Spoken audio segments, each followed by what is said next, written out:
Hello, hello, hello. Hey guys, welcome to my channel. Okay, તો આજે lecture number 2 જે છે સ્ટાન્ડર્ડ 11 ઇકોનોમિક્સ. એમાં આપણે પહોંચ્યા હતા વેલ્થ એન્ડ વેલફેરમાં. હા, આપણે આ પ્લેન ટેક્સ્ટબુકમાંથી જ કરવાનું છે, બીજું કોઈ મટીરિયલ છે નહીં. એટલે જસ્ટ સમજો ટેક્સ્ટબુકમાંથી, કેમ કે સ્ટાન્ડર્ડ 11 12 જે બોર્ડ છે એ ટેક્સ્ટબુકમાંથી જ પૂછે છે. ટેક્સ્ટબુકની બહાર કદાચ જ કોક વાર જાતું હોય, બાકી તો ઓલમોસ્ટ તમે ટેક્સ્ટબુક કરી લ્યો એટલે બધું આવી જાય છે. તો સ્ટાર્ટ કરીએ. Wealth and welfare. આ લીટીમાં એવું કહે છે કે વેલ્થ એન્ડ વેલફેર એ ઇકોનોમિક ડિસ્કશનમાં ઘણી વાર આવતા હોય છે, જેના કારણે એને સમજવા એ મહત્વપૂર્ણ હોય છે. ઓકે, તો ખબર છે એને કઈ. શરૂઆત કરીએ મીનિંગથી. Meaning: in the understanding of Alfred Marshall's idea, wealth is something which is useful, scarce, capable of getting exchanged and can be owned by somebody.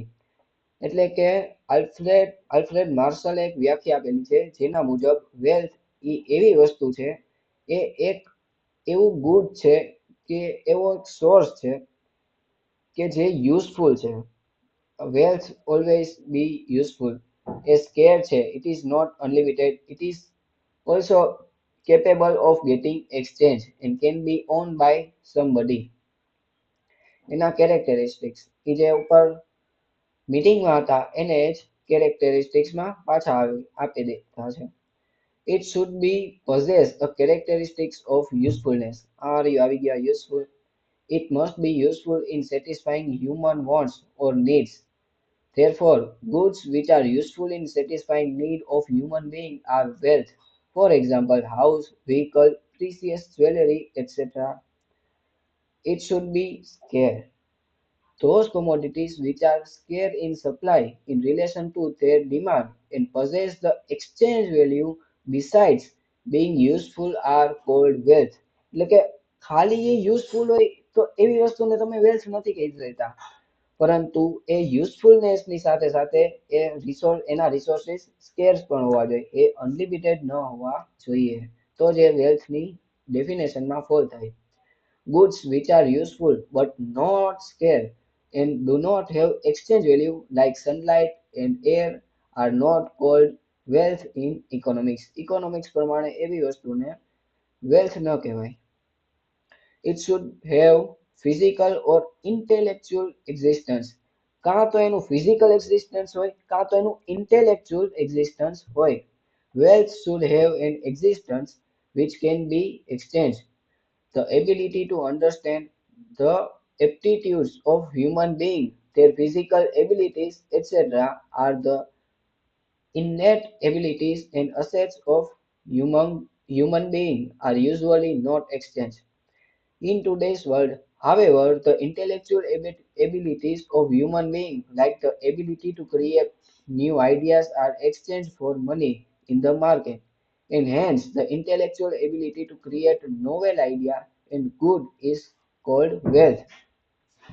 એટલે કે પહેલાના સમયમાં એવું હતું કે જે ઇન્ટેલેક્ચ્યુઅલ પ્રોપર્ટી હોય, જે આપણા વિચાર હોય, જે આપણા મગજમાંથી જે ઉદ્ભવ થતું હોય, એ પ્રોપર્ટીને ક્યાંય સેલ ન કરી શકાતી, પરંતુ હવે પેટન્ટ, ટ્રેડમાર્ક આ બધું આવી ગયું છે, જેના લીધે એને પણ સેલ કરી શકીએ છીએ.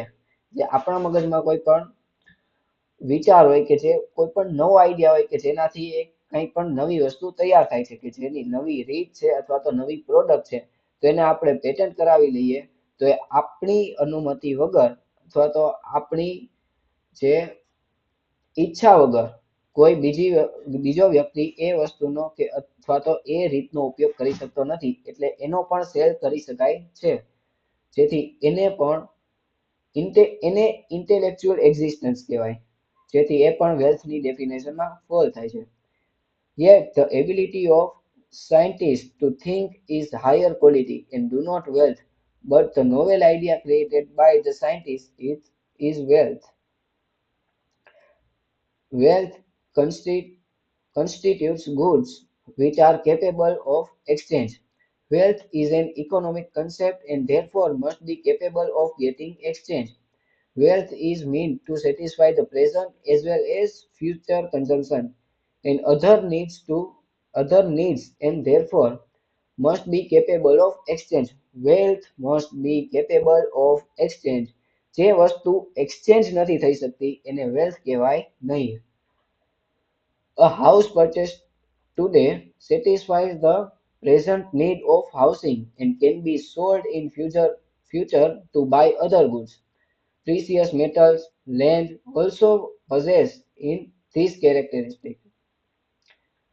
પછી આવે છે durability.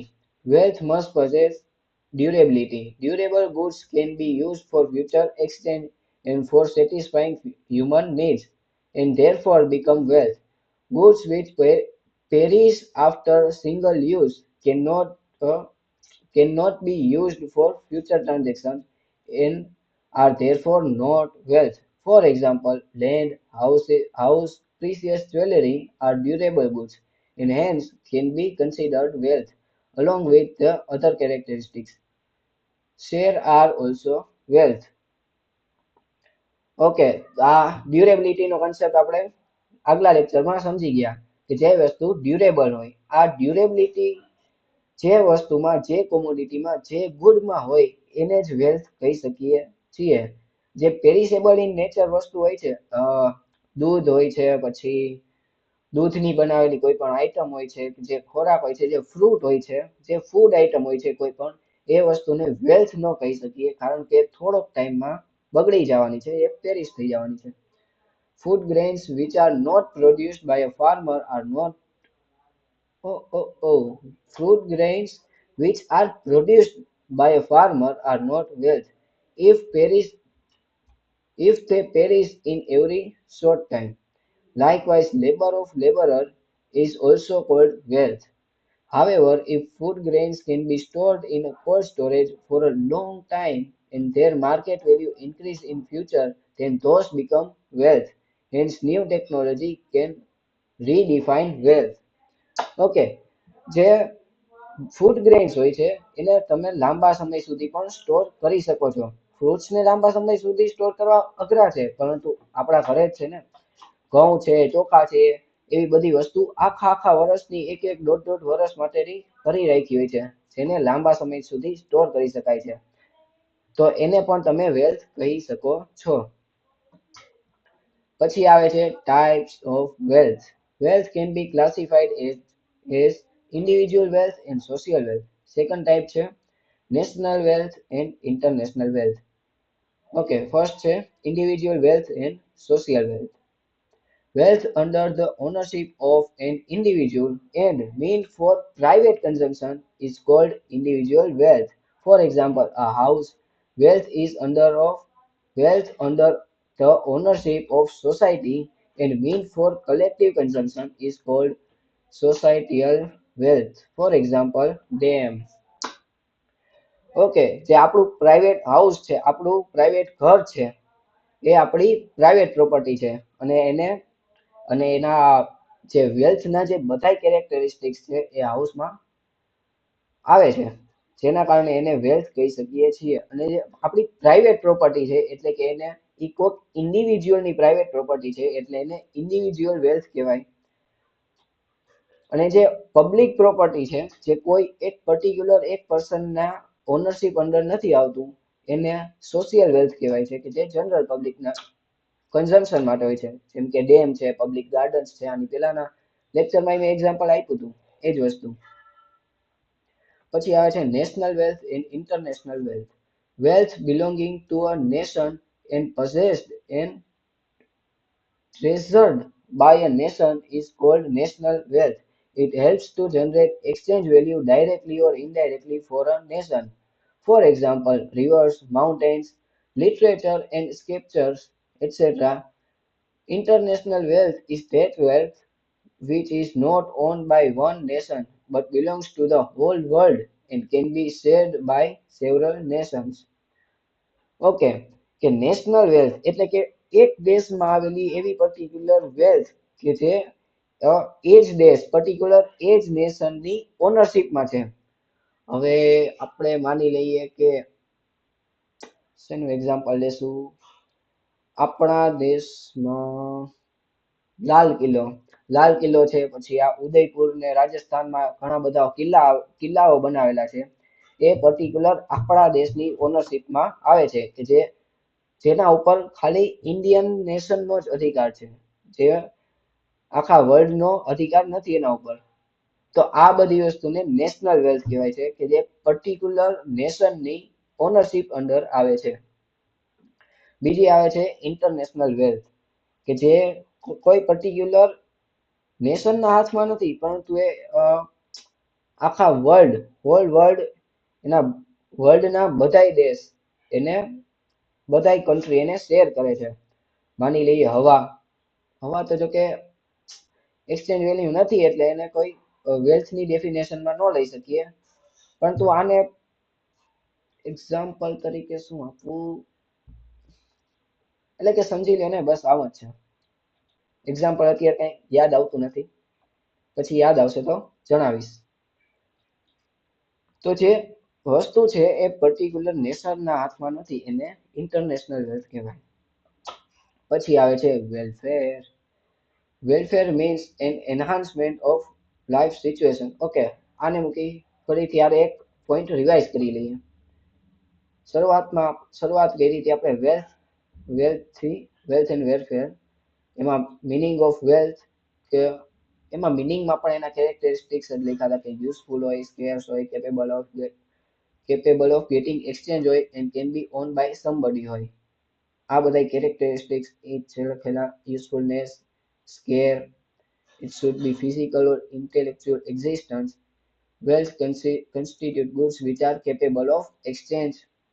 Durability, these are characteristics of wealth. Types of wealth હતી કે ઇન્ડિવિજ્યુઅલ કે જે પર્ટિક્યુલર એક પર્સનની વેલ્થ હોય, સોશિયલ વેલ્થ જો કે જે સોસાયટીના વેલફેર માટે સોસાયટીની અંદર બધા જ લોકો એને યુઝ કરતા હોય છે, એને સોશિયલ વેલ્થ કહેવાય. પછી નેશનલ વેલ્થ કે જે પર્ટિક્યુલર એક નેશનની ઓનરશિપની અંદર હોય. ઇન્ટરનેશનલ વેલ્થ કે જે કોઈ એક પર્ટિક્યુલર નેશનની ઓનરશિપ અંદર ન હોય. પછી આવે છે welfare. Welfare means an enhancement of life situation, standards of living, an overall state of improvement. The concept of welfare is used by a philosophies from a spiritual science to economics.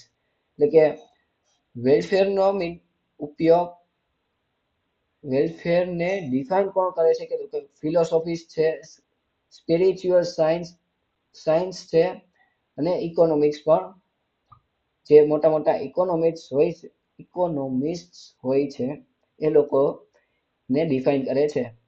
All human activities, economic and non-economic, are ultimately done with a purpose of improvement of life. Welfare can be measured quantitatively in the context of growth and qualitatively in the context of development. Quantitative રીતના કોન્ટેક્સમાં એને ગ્રોથને ટર્મમાં ઉપયોગ થાય છે. એટલે કે growth છે એ quantitative measurement છે. ગ્રોથને તમે ક્વોન્ટિટીમાં માપી શકો છો, અને ડેવલપમેન્ટ છે એને ક્વોન્ટિટીમાં ન માપી શકાય, પણ એને ક્વોલિટીમાં માપી શકાય. એની કોઈ મેઝરમેન્ટ પર્ટિક્યુલર હોતું નથી, એ ક્વોલિટેટિવ વસ્તુ છે. In economics, subject of welfare can be studied as individual welfare and collective welfare. When an individual seeks to make effort to improvement his or her standard of living and well-being, it becomes a subject of individual welfare. When a nation and government seeks to improve growth, development, etc., it becomes a subject matter of collective welfare. Okay, જો આપણે બધા આપણા personal development માટે બહુ કાર્ય કરી છે. હવે સપોઝ કે તમે લોકો છો જે આ સ્ટડી કરો છો, એ સ્ટડી કરવાથી કોઈ આખી સોસાયટીનો ફાયદો નથી થવાનો. એ સ્ટડી કરવાથી, તમારા સારા માર્ક્સ આવવાથી તમારો પર્ટિક્યુલરલી તમારો ઓબ્જેક્ટિવ જ અચીવ થવાનો છે, અને તમારું પોતાનું જ ડેવલપમેન્ટ થવાનું છે. બસ તો આ જે વસ્તુ કરો છો એને ઇન્ડિવિજ્યુઅલ વેલફેર કહેવાય છે. પરંતુ જે ગવર્મેન્ટ છે, જે નેશન છે, એ જે સહાય કરે છે, માની લ્યો કે એ કોઈ પણ યોજના બહાર પાડે છે કે જેનાથી ઓવરઓલ આખા નેશનનું સ્ટાન્ડર્ડ ઓફ લિવિંગ એ હાઈ થાય છે, તો આને કહેવાય કેન્યુ. જે પર્ટિક્યુલરલી ગવર્મેન્ટ કરે, જે પર્ટિક્યુલર કોઈ એક પર્સન માટે નથી પણ આખા સમાજ માટે છે, એને કહેવાય કલેક્ટિવ વેલફેર.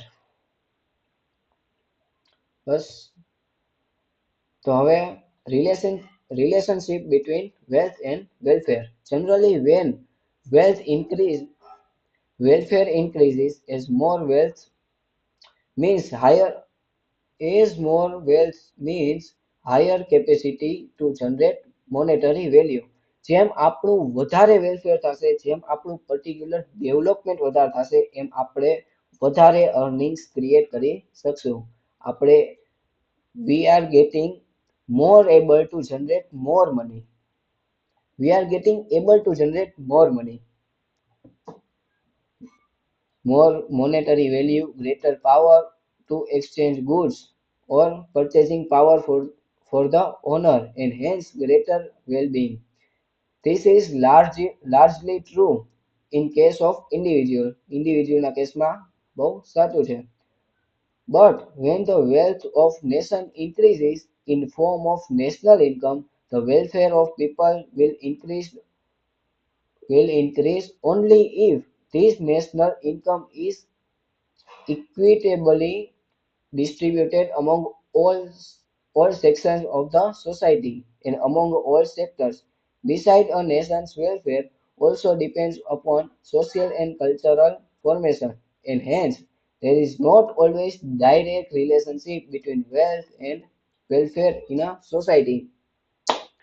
હવે તમે તો હજી ભણ્યા નહીં હોય, પણ પર હેડ ઇન્કમ આવે કે આખા નેશનલની જે દર વર્ષે અથવા તો એવી રીતના કમ્પ્યુટ થાય છે કે આખા ડ્યુરિંગ ધ યર, આખા વર્ષ દરમિયાન આખા નેશનલની, આખા કન્ટ્રીની ટોટલ ઇન્કમ કેટલી હતી કે જે બધાય દેશના એક એક નાગરિકે થઈને કમાણા હતા, એ બધાયનો ટોટલ મારવામાં આવે અને એને divide by total number of persons living people in the country એ કરવામાં આવે.